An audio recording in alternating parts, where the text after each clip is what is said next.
The Pope's condition has raised concerns not only about his health, but also about the future of the Church's leadership. While the Vatican's latest update was more detailed than usual, no prognosis has been given. Joining us now to discuss the situation is Philip Pullella, former Vatican correspondent for Reuters. Oh, sir, what do we know about his current treatment and the Vatican's handling of the situation? Well, as you said, last night's statement from the hospital through the Vatican was extremely detailed. It was the most detailed yet. It was also the most worrying yet because it used the word critical for the first time. So that he is in critical condition, as you said, he is receiving blood transfusions because his platelet level was very low, and this is to prevent internal hemorrhaging. So the situation has become very serious. The procedure has been, since the Pope entered hospital 8 days ago, has been for a very, very brief statement in the morning and then something more detailed in the afternoon. So this morning they said that he had a tranquil night and that he rested. It was a statement of only about 10 words. It didn't say anything more at all. So we're expecting another one probably this evening, perhaps even sooner. But it's clear that his situation has greatly deteriorated. The prognosis is reserved, which is an Italian term, riservata, which basically means we're not going to make any prognosis for the time being. Friday, there was a very detailed press conference, and the doctors at the Gemelli, the first since the Pope was admitted, and they said that that definitely would not be coming out before the end of this coming week. But that was before last night's very, very worrying statement. All right, now there's a lot of speculations that's being fueled by the openness about the Pope's condition by the Vatican. How significant is that? Well, I know that there's been some criticism that they are being that they were of them being closed and not really coming forth with what was happening. But quite frankly, to be honest, I don't think that that is true. It may have been true at the beginning when the doctors were sort of feeling out the situation and getting used to and waiting for tests to come in.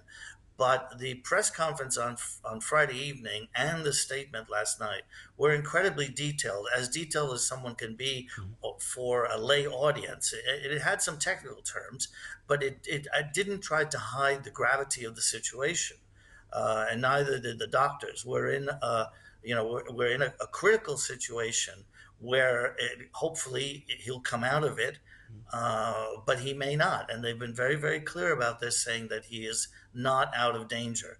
The thing to keep in mind is he is 88. He's not, he's not a young man. He's not even a middle-aged man having pneumonia.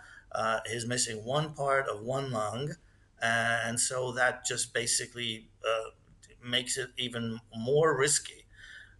Then you have the double pneumonia, that is pneumonia on each of his lungs. And in order to treat that, you've got these microbes, different kinds of microbes in a virus that need different kinds of medicines. And so they have to be targeted and timed. And also,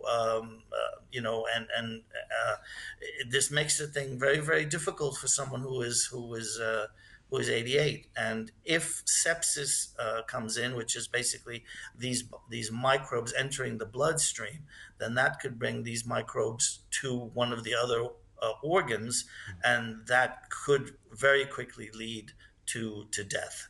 That hasn't happened so far as we've been told, but the situation is extremely serious. Like I said, the hospital is actually pretty detailed when it comes to a lot of this information that's coming out, which also fuels speculations. Do you think there has been any discussion of contingency planning or even secession? Well, succession, the political talk about a succession started 5 years ago, if not even a little bit more. People jockeying for position, either actively or not actively. People are starting to name, put together possible candidates. But right now, nothing is being done. Essentially, we can't say the church is on hold because there are procedures in place, that routine business goes ahead. Some of the stuff that is being announced, like the appointment of bishops, was basically decided already by the Pope, but then the timing is usually timed for a specific reason, depending on a nation or something. So the routine business is going ahead. There's there's no pause in what the Vatican is doing. It remains to be seen how long the Pope remains in hospital.